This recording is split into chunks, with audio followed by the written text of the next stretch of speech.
Do you have an Amazon Alexa enabled device? You can now listen to my podcast on that device. Just go to Alexa Skills, search for K-12 Education Untangled, click Enable to enable that skill, and voila! You're now able to listen to my podcast via your Alexa enabled device.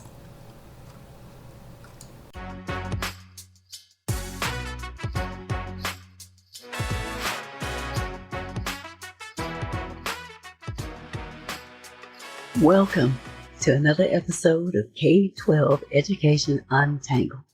My name is Dr. Kim J. Fields, former corporate manager turned education researcher and advocate, and I'm the host of this podcast. I got into this space after dealing with some frustrating interactions with school educators and administrators, as well as experiencing the microaggressions that I faced. As an African American mom, raising my two kids who were in the public school system, I really wanted to understand how teachers were trained and what the research provided about the challenges of the public education system. Once I gained the information and the insights that I needed, I was then equipped to be able to successfully support my children in their educational progress. This podcast is at the intersection between education research and parental actions. If you're looking to find out more about the current trends, issues, and themes in education that could affect you or your children, and you want to know the specific actions you can take to support and advocate for your children, then you're in the right place. Thanks for tuning in today. I know that staying informed about K-12 education topics is important to you, so keep listening. In this episode, I'll be discussing the appropriateness of homework, the ongoing homework debate, the homework gap, and the future of homework. Is homework valuable or a waste of time? Maybe, maybe not.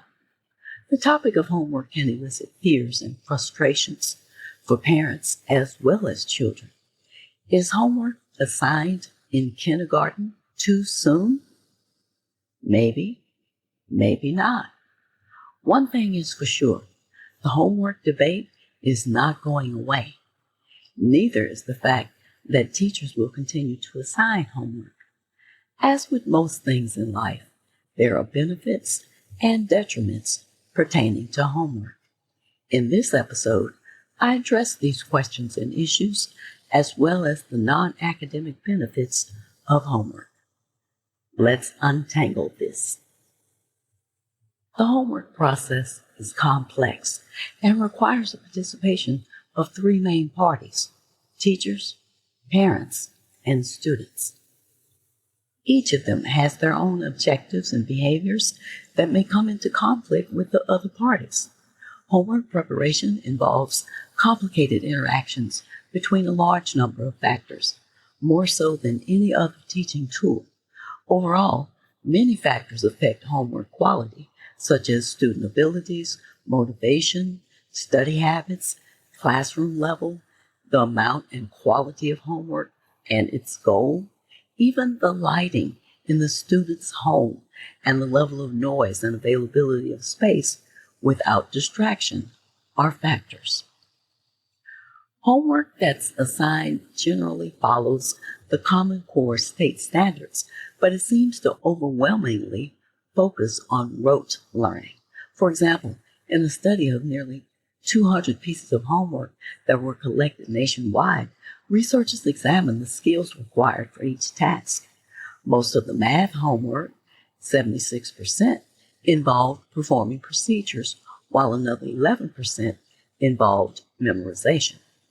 None of the math homework asked the students to solve non-routine problems or to make connections between the homework and life skills.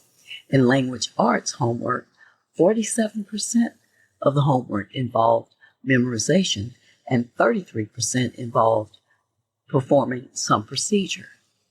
A paltry 18% of the homework asked students to demonstrate understanding, and only 3% of the homework involved showing both sides of an argument.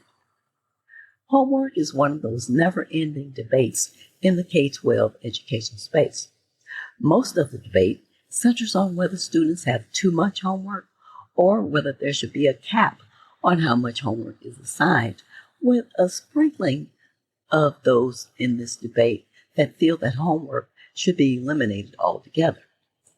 Parents and teachers argue that having too much homework puts unnecessary stress on students and may not help them learn. But maybe the focus should be on the quality instead of quantity. A new analysis from the Center for American Progress indicates that what should be examined is what the student is being asked to do in take-home assignments and how well the homework supports learning goals. One of the reasons that homework seems to be of lower cognitive demand is because many teachers believe that homework should be for practicing content that is already known and not for learning something new. This seems to be their attempt at helping to close the quote-unquote homework gap that has come about because some students have access to help with technology while other students don't have that same access. This is not to say that memorization doesn't have its place in learning, but homework should be thought-provoking. The homework gap defined is basically the inequality between students who have internet at home and those who don't, and the difficulty that students without access face in completing assignments. It's another concept that shows the disproportionality of impact on students in low-income households, students of color, and students in rural areas. 16% of Hispanic teens reported that they were unable to complete homework because they lacked reliable computer or internet access, as compared with 7% of Black teens and 10% of white teens. Hispanic teens were also 4 times more likely than white teens to say that they had to complete their homework on a cell phone or use public Wi-Fi for homework, according to a recent Pew report. So, is there a right amount of homework to be assigned? A recent article in the journal Education Next indicated that many American students don't have too much homework. In fact, they have too little. While some students may have upwards of 3 or 4 hours of homework per night, findings indicate that low-income students aren't getting enough homework, which would have a direct impact on them suffering academically as a result. If the approach is to eliminate all homework, this probably wouldn't be a big problem for high-income kids because their parents can expose them to whatever they might not be getting in school. However, lower-income students will be the ones that are hurt because of the potential to a lack of access or exposure to other learning experiences. A widely endorsed metric for how much homework to assign is the 10-minute rule. In other words, it dictates that you should receive 10 minutes of homework per grade level, so the first grader would be given 10 minutes a day, while a senior in high school would be given 120 minutes a day. Again, this is the generally accepted guideline, and there are other studies that indicate variances within these guidelines per grade level. Also, these metrics obscure the range in assigned work between low-income and high-income students, wherein disadvantaged students in the U.S. spend 3 hours less per week on homework than advantaged students, which boils down to 5 hours versus 4 hours per week. Low-income students at low-performing schools often receive minimal homework, such as 1 or 2 worksheets or textbook pages, an occasional project, and 30 minutes of reading per night. This is not high-quality homework that advances learning, the type of homework that allows students to problem solve and develop strategies for working through difficult problems. One of the benefits of homework is that it can help prepare students with the perseverance they need to hold jobs in the future. Other benefits of homework include goal setting, self-regulation, and resilience in the face of challenge. These skills become more important as students progress into higher grades when there's greater expectation for autonomy. There's a battle afoot about whether assigning homework to kindergartners is too much too early. According to researchers, including a Duke University psychology and neuroscience professor, homework has minimal academic benefits for children in the early elementary years. The 10-minute metric that I mentioned earlier applies to first grade and beyond. That guideline doesn't even mention kindergarten. Parents and administrators are at odds with each other on this topic. Some parents feel that 30 minutes of homework per night for a kindergartner is too much. On the other hand, administrators and parents at the Arlington Traditional School in Arlington, Virginia, for example, have an expectation that kindergartners will have 30 minutes of homework per night, Monday through Thursday. The homework consists of 15 minutes of reading, and if the child isn't reading yet, then the parents are expected to read to them. The other 15 minutes is spent doing things like dictating a story to their parents, using words that start with the sound that they've been learning in class, or exercises that involve circling that letter. There's a waiting list for parents eager for their children to attend this school. Yet some kindergarten teachers continue to remain firm in their opposition to mandatory homework. Most kindergarten teachers assign nightly reading of the child's choice, usually 2 books. In any case, the assignments need to be short, simple, and lead to success so that children don't get frustrated with homework at such an early age. Another example involves the Seaview School District in Washington State, which spent 2 years discussing the value of homework in elementary school. At the end of that 2-year discussion, the school district decided to move away from the traditional model of homework and introduced wonder, reading, and play, or WRAP, which was intended to be more equitable and authentic. The goal was a more equitable learning experience through WRAP. WRAP was a bold initiative, a paradigm shift with the potential and promise for students of all backgrounds. Although changing the culture of homework for all stakeholders, including teachers, guardians, and students, was a challenging endeavor that required effective communication and time. This approach was implemented during the 2018-2019 academic year.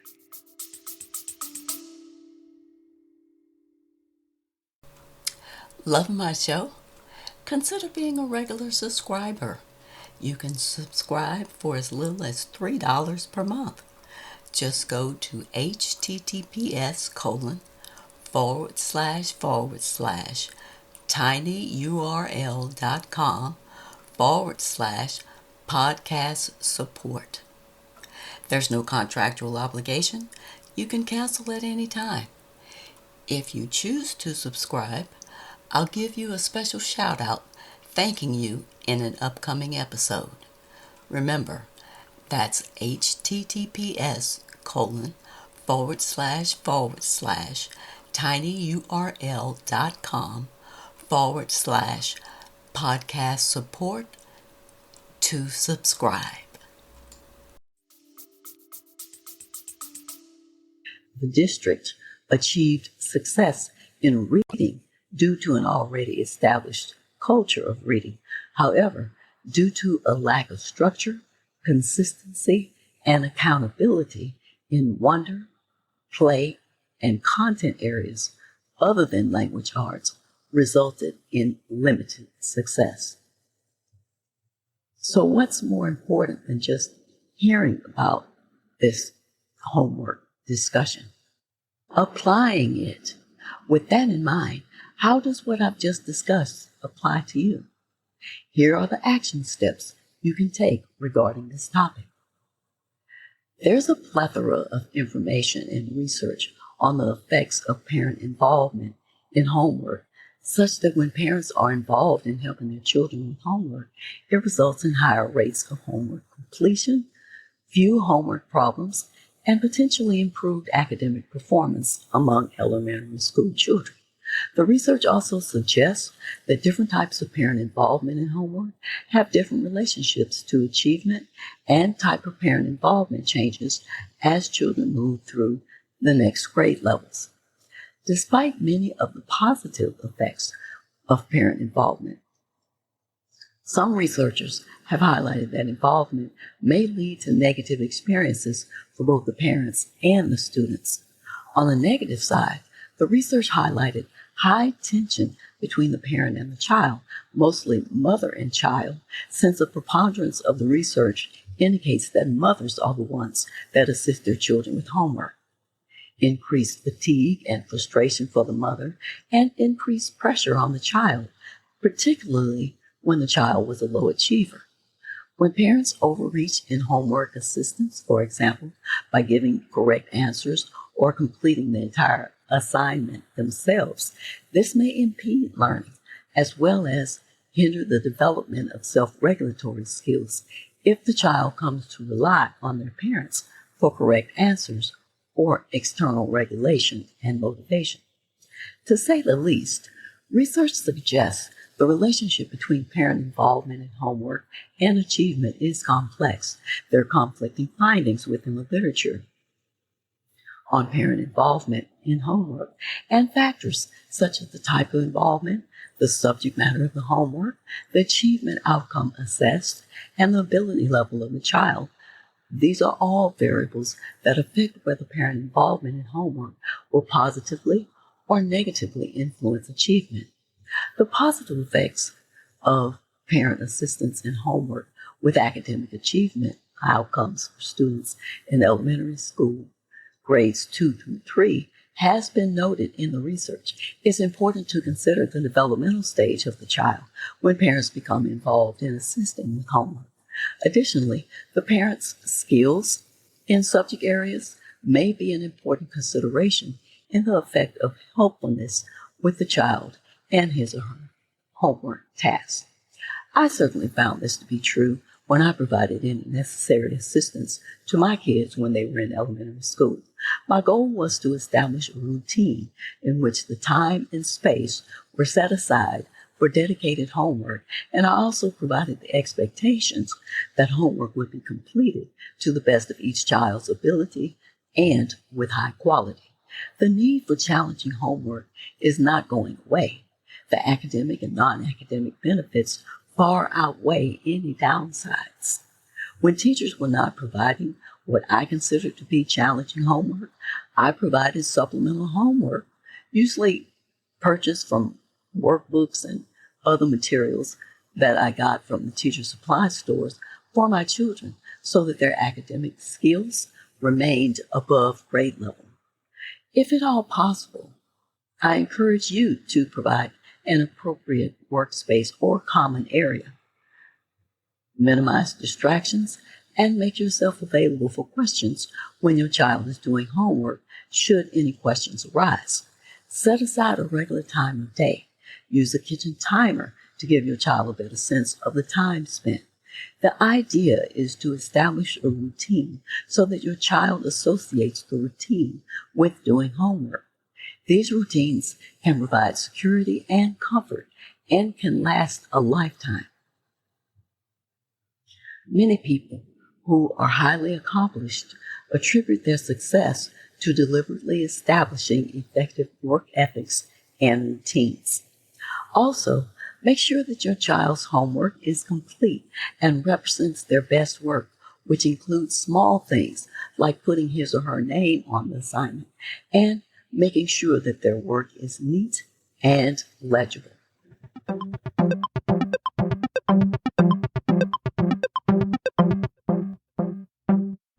Here are this episode's takeaways. Ideally, homework should not be assigned as a one-size-fits-all approach. Instead, It should be assigned considering the student's individual developmental characteristics and in accordance with the level of students.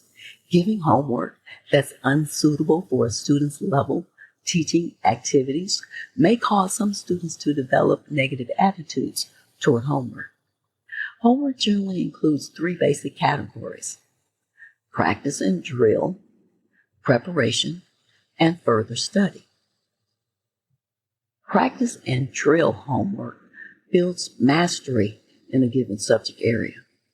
Preparation type homework provides background knowledge that can support classroom learning. And homework for further study adds extra knowledge and learning experiences beyond what was learned at school so that students develop independent thinking, imagination, and creativity. A unique role for homework in a modern era is to provide social communication and connections among peers, as well as self-regulatory processes such as budgeting time and prioritizing tasks. Self-regulation also involves controlling emotions, bringing a positive attitude to the task, and developing effective strategies for processing information and solving problems. Homework involves important social, cultural, and educative issues. Teachers have always assigned homework and always will because homework is an out-of-school learning experience. The dynamics of homework are different because of the home settings involved. Some children do homework at libraries, some on buses, some in the homes of their friends. That this academic work is done outside of school provides an interesting opportunity to bring out the best and worst of school as well as other settings. There are certain properties that homework acquires because it comes from school. For example, homework is work, not play. In general, it's not supposed to be fun, although with the right combination of challenge and skill, it can be made gratifying. Homework is academic in nature, and academic work is more mental than physical. It requires cognitive organization of objects and events. Teachers expect their students to take on homework to the best of their abilities and to return their work as one way to gauge student progress. Children who do additional academic work outside of school are likely to become more acclimated to the academic rigor of homework. A certain amount of complexity is important in homework assignments. There's a balance in this, as too much complexity can lead to frustration. Frustration is the stress of complexity causing anxiety and self-consciousness. On the other hand, homework can be too easy and bore students. The opposite of frustration, boredom, is the stress of tedium, signaling the need to buckle down. Many times, boredom leads to distractions and daydreaming.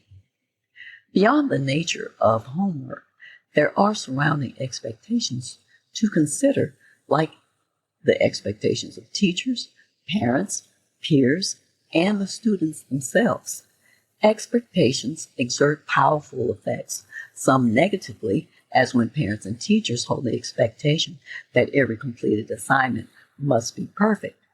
Relentless pursuit of perfection wreaks havoc on well-being. When children are just starting out in school, they often benefit when adults check their homework. This assistance should decrease over time so that the child knows that they are the ones responsible for both completing the homework and the quality of the homework. Homework could be considered a bridge for knowledge to travel back and forth between school and home. The learning that occurs outside the classroom is just as important as the academic work inside of the classroom. Fishing trips, soccer games, community service projects, and other activities are all experiences that children can apply to school lessons. Unfortunately, it's rare for teachers to utilize these experiences and learnings in an applicable homework assignment. There's no good reason for a one-way homework bridge. Parents and siblings who help their family member with homework can provide an opportunity to model and reinforce the mannerisms of a careful and dedicated learner. The bottom line is, homework remains an indispensable component of the education system.